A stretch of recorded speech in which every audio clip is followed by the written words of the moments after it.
Assalamualaikum warahmatullahi wabarakatuh. Perkenalkan, nama saya Desi Fitriani dengan NIM A1F119059 dari kelas R002. Program studi Pendidikan Guru Pendidikan Anak Usia Dini, Fakultas Keguruan dan Ilmu Pendidikan Universitas Jambi.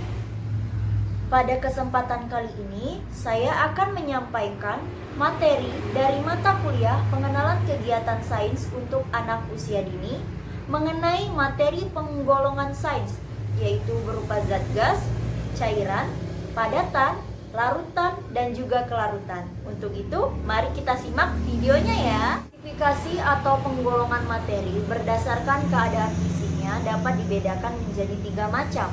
Yang pertama yaitu padat, cair, dan juga gas.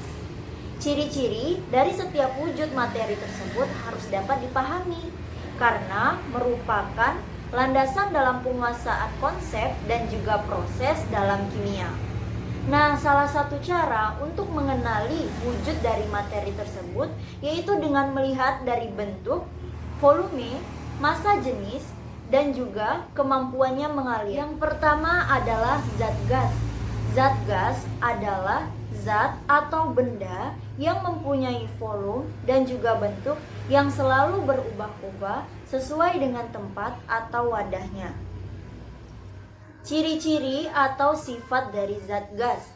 Yang pertama, bentuk zat gas sesuai atau mengikuti wadahnya. Yang kedua, volume gas itu tergantung pada tempatnya. Sedangkan yang ketiga, massa jenis zat gas itu lebih kecil daripada massa jenis zat cair dan juga zat padat. Nah, yang terakhir, zat gas mengalir. Nah, contoh dari zat gas itu adalah 1. Balon.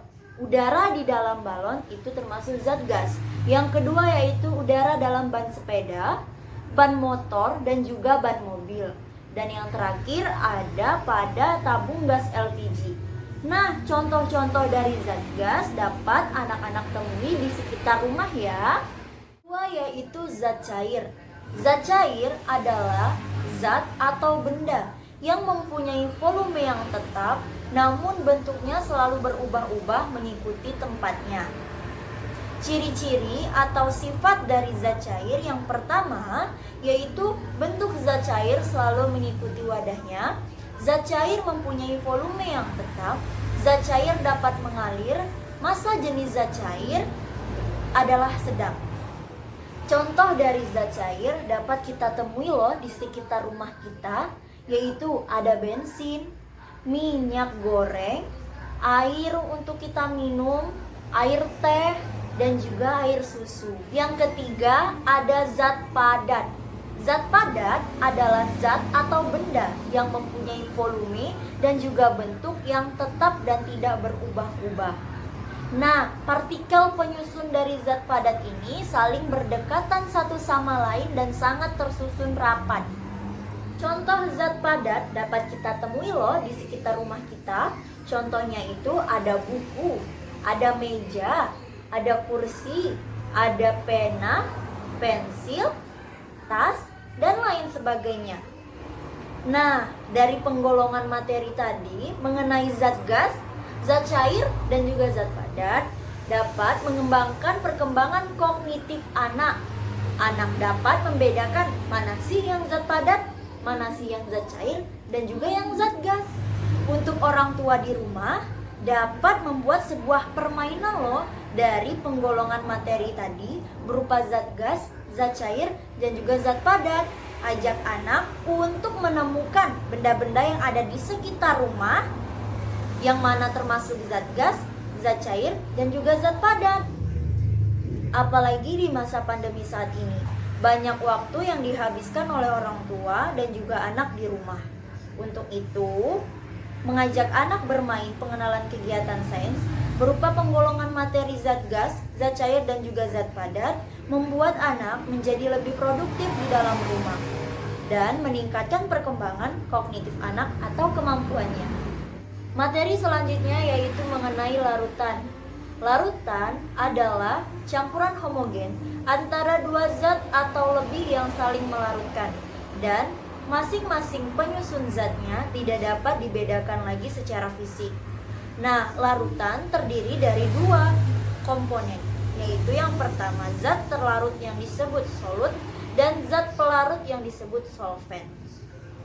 Contoh dari larutan yaitu larutan gula dan juga larutan garam.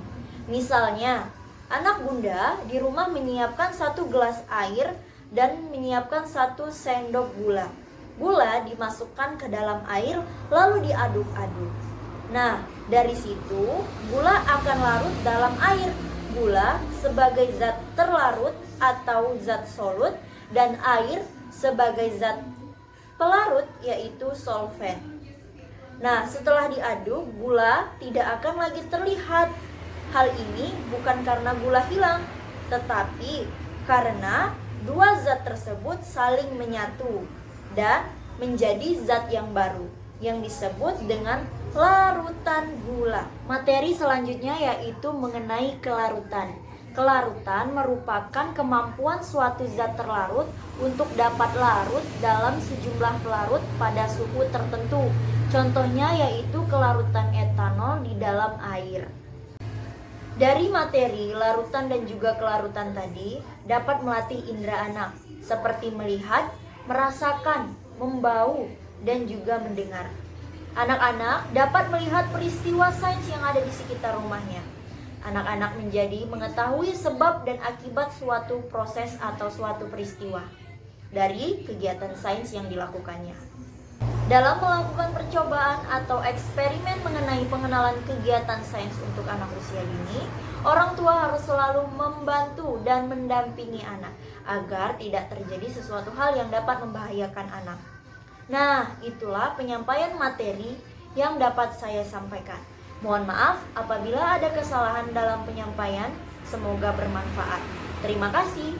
Wassalamualaikum warahmatullahi wabarakatuh. Itulah penjelasan dan penyampaian mengenai pengenalan kegiatan sains untuk anak usia dini, penggolongan materi berupa zat cair, zat padat, dan juga zat gas, serta larutan dan juga kelarutan. Mohon maaf apabila ada kesalahan dari penyampaian. Terima kasih. Wassalamualaikum warahmatullahi wabarakatuh.